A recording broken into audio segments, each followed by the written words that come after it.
The Haunted Texas series is taking over Talk About the Hill Country. We will be here every weekday morning from October 21st to October 31st.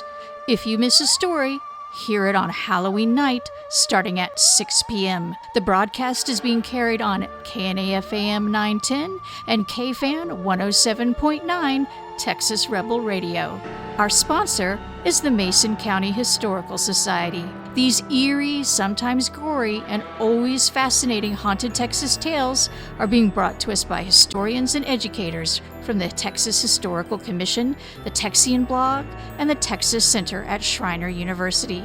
These Texas tales are true to life and death, so listener discretion is advised.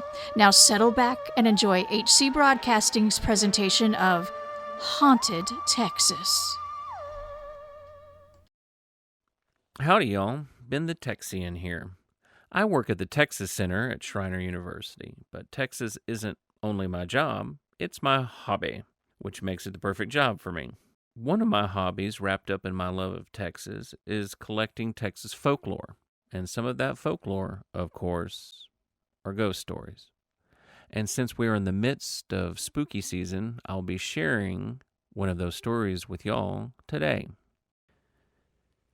Few things are as beautiful as a South Texas night. The immense loneliness, the feeling of thrilling insignificance gazing up into a scroll of universes, your eyes drifting down the Milky Way, strewn with the petals of starlight, rotating upon the hot winds blowing through mesquite and prairie grass. Once the pasture land of 1 million wild mustangs, it now feeds the glut of millions of cattle. The wild mustangs may have been gone for well over a century now, but a lone mustang is rumored to still roam its former homeland, carrying a haunted companion astride its ebon back. The lord and master of all specters of the region, and a sure sign of death and disaster, the personification of all the strife that has stained the land black with blood. The silhouette of the lone rider emerges from the outer dark into the white lamp of a full moon, etched like an ink blot against the white sphere. It is a rider with no head. Yet 2 eyes glow from near the midsection of the horse, twin glowing embers of hellfire burning from the eye sockets of his mummified head, hanging from the saddle on a rawhide strap. The eyes hover above a gaping mouth, all twisted flesh and jagged teeth, long and vampiric as the dried flesh is pulled away from them. A broken jaw that no longer moves, yet pronounces a gurgling death rattle as it prophesies doom for any brave fool who ventures close enough to hear its harsh pronouncement. The specter is known as El Muerto, or the Headless Horseman of the Wild Horse Desert. And this is the story of how he came to be. Once upon a time in Texas, Guadalupe Vavaus, a soldier of Mexico, came north to San Antonio de Bejar with General Cossa's army during the Texas Revolution. They set up shop in the Alamo and soon found themselves surrounded by the rebel Texas army. But Guadalupe grew tired of being trapped inside the Alamo during the siege of Bejar, not to mention more than a little bit hungry, so he decided to slip over the walls and give information to the Texas army besieging them in exchange for some grub. After this treasonous act towards his own countrymen, his name would be mud back home. So, in Texas he stayed.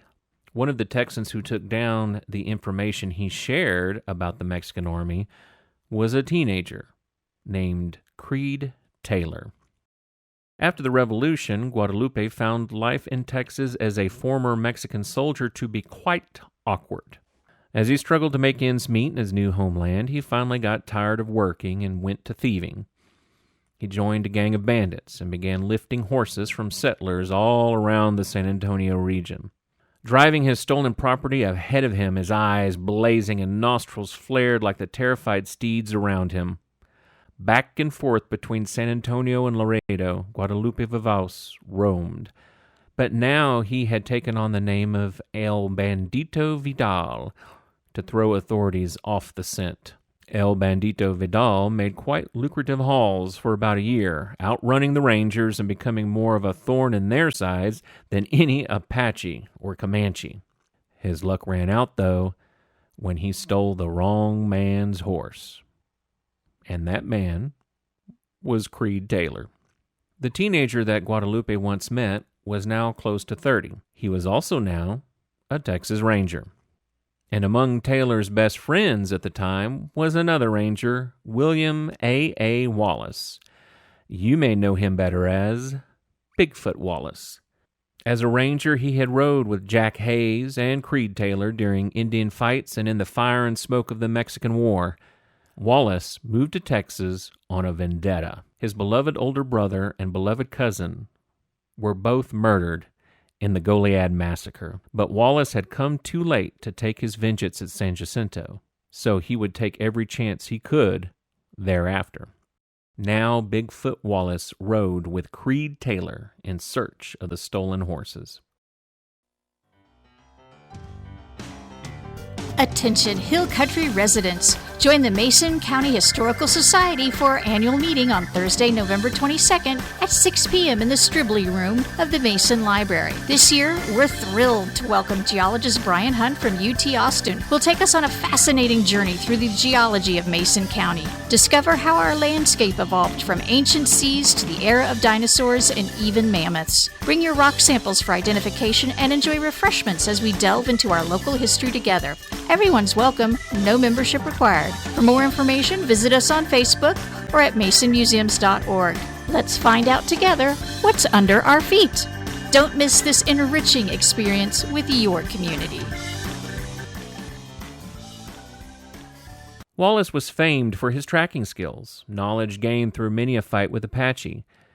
He had no trouble following El Bandito Vidal's trail, which passed not too far from where Wallace lived on the Medina River.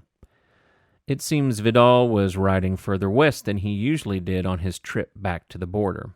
As evening fell, Guadalupe and his fellow bandits made camp, starting a fire, and kept only a haphazard watch, thinking none of the owners would have followed them this far.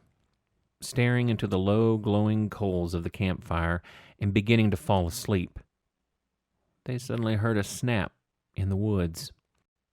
Guadalupe had just enough time to drop to the ground before rifles exploded into the camp, followed by pistol shots. His fellow banditos fell, twisting to the ground. They screamed and thrashed as Guadalupe lunged for his sword and pulled it free of its scabbard as Wallace and Taylor roared into camp. Guadalupe swung at Wallace, cleaving only the air. Wallace stabbed at him with his great bowie knife, roaring curses as each mighty swing missed. Taylor, meanwhile, dispatched the wounded with cool, cold shots to the head. Sword and bowie clanged and sparked in the light of the campfire. The blows rained down, sparks flew on and on. The duel of death and the darkness danced in the firelight, till finally Wallace's sheer bull strength knocked Guadalupe's sword from his grasp and plunged deep into the bandit's heart. He sank to his knees, choking on his own blood. Wallace calmly lifted Guadalupe's own sword and swung it in a great arch of silver. The bandit's head went rolling toward the Nueces as blood vomited from his neck. It rolled and rolled till it came to rest at the banks of the river, gaping mouth kissing the water, as if sucking in one last cool drink to put out the fires of damnation. Creed asked Wallace what he thought they should do with the remains. "I've an idea that I reckon will scare away other bandits that mean to take this path to San Antone. Fetch me his horse." Wallace's idea sprang from one of the Scottish legends his mother told him as a boy. The idea popped into his head as he carried Guadalupe's head back to the fire. "I shall make a spook of my own to haunt the other thieving varmints." So, with Creed's help, he mounted the dead bandit's body on his terrified Mustang, tying down the body tight in an upright sitting position. Then, with a rawhide strap, he hung the head from the saddle pommel, its eyes still open and mouth agape. still wet with the waters of the Nueces. As soon as all seemed roped down tightly, the two men let the terrified horse go. It plunged wildly to unseat its dead rider, its nostrils flaring at the scent of blood. It ran around and around and around in circles before tearing off into the darkness. For one brief instant, they saw the horse and rider one last time, etched against the full moon, floating above the hills that tower above the river. Then the newborn Headless Horseman of Texas vanished into the night. The body was seen roaming through the countryside for weeks afterward. Apache and Comanche riddled it with arrows, but stayed well away from it. Soldiers over at Fort Inge, near present-day Uvalde, at last managed to hunt it down and supposedly buried what was left of the corpse in a nameless grave in the area. The horse had long since gone mad, so they put the poor brute out of its misery and buried it as well. No one knows for sure where, but what we do know for sure is that the spirits of the two beings didn't stay buried. And now the phantom pair ride along the full range of South Texas. They've been seen everywhere in the region, from the shores of the Nueces up near Uvalde on down to Alice, to San Diego, to Kennedy, and even around Corpus Christi. For 100 years the thing has been seen, ranging his old bandit haunts, and to see his inky silhouette was to know that your future would be grim indeed. So, if you happen to be outside at night, in the wilds once known as the Wild Horse Desert, or along the gurgling banks of the Nueces, and you happen to hear hooves or the sound of a horse snorting, be sure to cover your eyes and do not look towards the sound. It's best not to see death riding by, for he will likely take you with him on his ride back to hell. Pleasant dreams.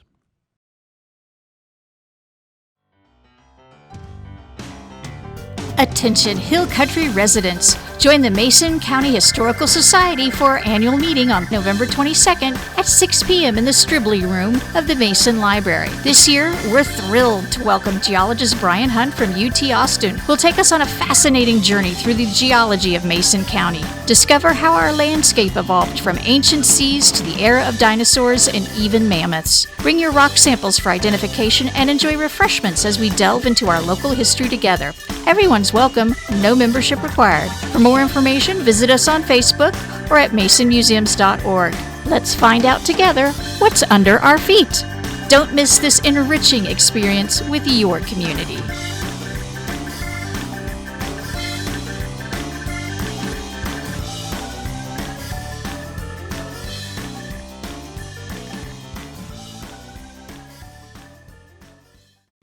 This has been a special presentation by HC Broadcasting, our Haunted Texas series for the Halloween season. First, thank you to our presenters, Ben Freiberg of the Texian Blog and the Texas Center at Schreiner University, and Shannon Smith of the Texas Historical Commission and Fort Martin Scott. A huge shout out to our sponsor, the Mason County Historical Society. If you love local Texas history, be sure to participate in the Mason County Historical Society's annual meeting on November 22nd at 6. It'll be held at the Stribling Room in the Mason County Library. Find out what's under your feet, geologically speaking. Check out their website at masonsmuseum.org. Want to get on the regular calendar for Talk About the Hill Country? Call 830-997-2197, email knafnews@gmail.com, mail to P.O. Box 311 in Fredericksburg, or stop by the studio at 304 East San Antonio Street. Hope you enjoyed your Haunted Texas.